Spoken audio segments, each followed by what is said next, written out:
This is a recording of a presentation that was given at the Eastland State of the Schools event held on November 9th, 2017. The presenters for this presentation were Eric Hahn, the District Technology Director, and Aaron Paulson, the District Media Specialist and Technology Facilitator. This opening presentation was meant to introduce the audience to the initiative of standards-based grading, give them a brief overview of what standards-based grading is, why Eastland is transitioning to the new system, when that transition is going to take place, and then the audience was moved along to 3 breakout sessions, which will be shown in a different slideshow. So to start the night, we asked the audience a hypothetical question of, if your child brought home a B in math, what would that B mean? Well, we came up with some possible responses of what the audience might say. The first possible response could be, I think that my child has a good grasp of what is being taught in math. After all, a B is above average. Another might have been, if Sally tried just a little harder, she probably could have gotten an A. Or, I know my kid, if he got a B in math, the teacher really likes him. Another was, Billy's a really good test taker. He probably did really well on the tests. And lastly, a response could be, wow, my kid did much better in math this year than last year. Mr. Jones must be a strong teacher. So that B in math really could mean that the student has a good grasp of the core standards and skills for that math course. But it could also mean a lot of other things. Because in a traditional grading system, teachers use a multitude of categories in which to organize points, and then the teachers weight those categories in a lot of different ways. So this can lead to the same grade being given for a lot of different reasons. In the next few slides, we go over scenarios in which a student would receive a B in math without actually having a B level of proficiency. So in this first scenario, your student has that B in math, but they failed every single test. They've completed the daily homework in which they've earned 10 points for every day, which comes out to 1,750 points. However, they have failed each of the 7-unit tests. So when these points are added together, your student gets that 86% B.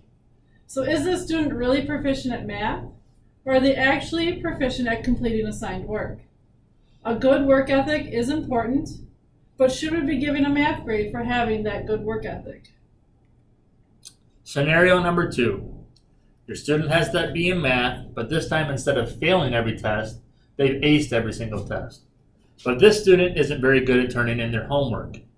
However, the teacher weights the homework as only 30% of the grade and tests as 70% of the grade. So this student, even though they only have 50% on their homework, they have 100% on their test, they get an 85% B. But is the student really just proficient at math, or have they actually mastered the skills and standards for this course? The grades on their test will lead us to believe that this student has mastered the skills and contents of this class. In the third scenario, your student still has that B in math, but they average a C on homework and tests. Your student completes her homework, but she gets a lot of the questions wrong. Same with the tests. But she receives daily class participation points from the teacher. So when these 3 categories are averaged together, again, that student is getting a B. Coming to class prepared is important, as is participating, but again, should we give a math grade for having those qualities? So once again, your child brings home a report card with a B in math. What does that B mean? Well, the truth is, you really don't know. It depends on how the teacher generated the grade, what variables he or she included in its calculation, and then how each of those variables was weighted. So what is the role of a grade? Well, the primary role of a grade is to provide feedback. We want to provide feedback to the student, his or her parents, and the teacher, and we provide that feedback so that the student will learn more and learn more deeply, and that so that instruction can be tailored to meet that student's needs as demonstrated. And at Eastland, we are working very hard to make sure that the primary role of a grade is honored. So we're moving to a standards-based grading system to ensure that the feedback we provide parents and students is an honest reflection of the level of mastery each student has achieved. Because you see, when a grade accurately reflects a student's level of demonstrated proficiency on grade level standards or skills, it has the power to inform. It can inform the student, the parent, the teacher, and that information can lead to better learning, better planning, and better teaching. But when a grade does not accurately reflect the level of proficiency, it actually serves to misinform. So what is standards-based grading? First, let's start with the basics. Standards-based grading measures your student's proficiency of the essential standards or skills for a class. This means that your student's algebra grade only reflects what your student has mastered in algebra and nothing else. This would be the same for 3rd grade reading or 7th grade science. It does not mean that the soft skills the student learns in school are not important. It just means they are not going to get a math or reading grade for having those skills. Those skills, which we are calling indicators of academic success, will be reported separately from a student's course grade. So why is Eastland transitioning to standards-based grading? Let's start with the end in mind. Eastland's district vision states that learning is paramount at Eastland, where students are provided the foundation for a happy, healthy, and successful life through the development of competencies. With this as our guiding principle, Eastland is constantly seeking ways to improve. It was with this improvement in mind that Eastland began exploring all of the benefits of learning in a standards-based environment. Standards-based grading leads to improved student outcomes. We know this because multiple studies and research done by educational experts have shown that students learn content and skills on a deeper level and perform better in college when exposed to effective standards-based instruction and grading.